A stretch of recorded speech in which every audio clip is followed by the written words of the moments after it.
Donald Trump faces 4 indictments in, as far as I can recall, 3 different states: New York, Georgia and Florida. He's facing 91 counts of criminal charges. John Gotti was one of the most famous mob bosses prosecuted and convicted in the United States. John Gotti faced 4 criminal charges. Trump faces 91. But we can learn something from Trump about criminal law. When I started off in my solicitor's practice a number of years ago, I was doing criminal law. I don't do it anymore. I do everything except criminal and road traffic. But back then I was doing criminal law, and I was given advice one time by a district court judge who happened to know somebody who he gave the advice, not to me directly, but to the person for me, because the person asked him for some advice. And this particular judge dealt with the district court prosecutions, criminal prosecutions, public order offences, petty theft, all that stuff that's prosecuted in the district court. And the advice he gave was that most of the prosecutions in the district court are secured, not by the evidence, not by the objective evidence per se, but by admissions, by what the accused person says, either when they're arrested or before they're arrested or after they are arrested. So the lesson was, in relation to criminal law, whatever you say, say nothing. The burden of proving the crime against the accused person rests with the prosecutor, and that burden must be discharged, and the standard of proof is beyond all reasonable doubt. That being the case, then the accused person, by saying nothing, staying stum, is certainly ruling out an admission or a statement that's going to incriminate them. And by and large, there's no obligation on them to make any statement, although there is some crimes, some prosecutions in which, if you fail to give a reply or an answer or an alibi, adverse inferences can be drawn. But by and large, the rule is, whatever you say, say nothing. Last week, Trump was interviewed by some lady in the United States on a program called Meet the Press. And in it, she was talking to him, asking him about the January 6th insurrection. And obviously he's facing insurrection and conspiracy and sedition charges and so on, arising from that. It was canvassed up to now that Trump was said once or twice that he was following the legal advice. He had legal advisors, he had attorneys, and they were advising him, and he was following the legal advice.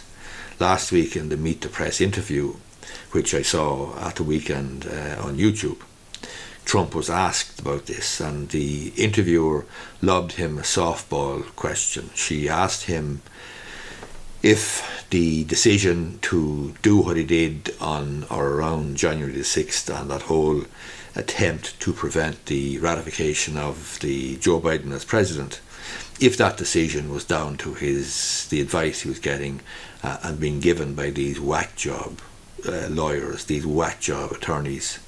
And Trump, given the size of his ego, given the magnitude of his narcissism, couldn't help himself.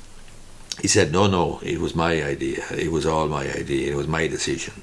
In other words, not only did he ignore a possible way out of the criminal conviction, because in order to prove a criminal conviction, to prove a criminal offence, you must prove actus rea and mens rea.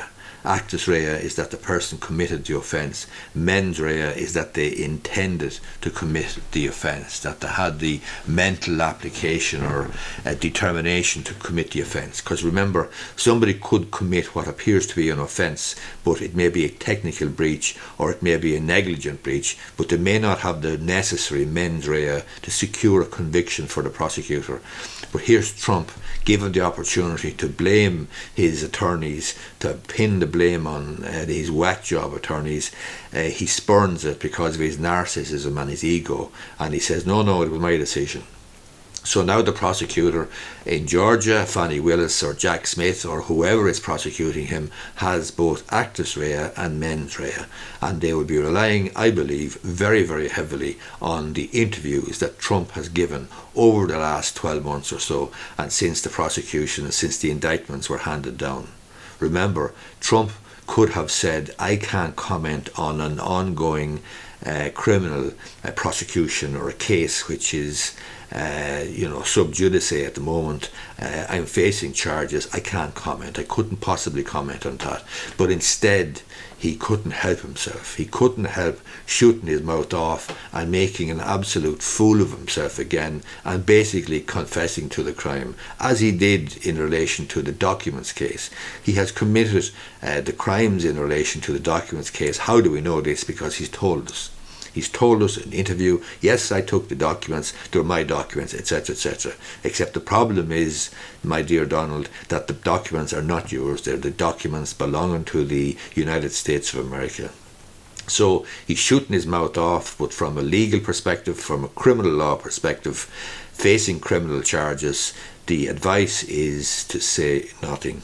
And the advice always or often is not to give evidence either, because you're going to leave hostages to fortune.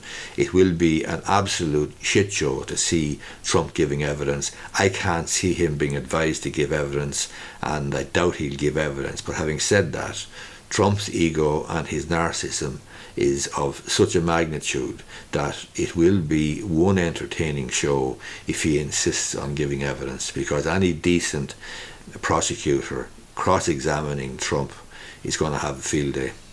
Anyway, I hope you find this video useful. As I say, there is a lesson there for anyone who's prosecuted or being prosecuted with a criminal offence, and you can draw the lesson from the Donald. Hope you find this video useful. Give it a thumbs up down below if you do, and subscribe to my channel if you want to see more stuff, more videos about law and business in Ireland and elsewhere, and political comment.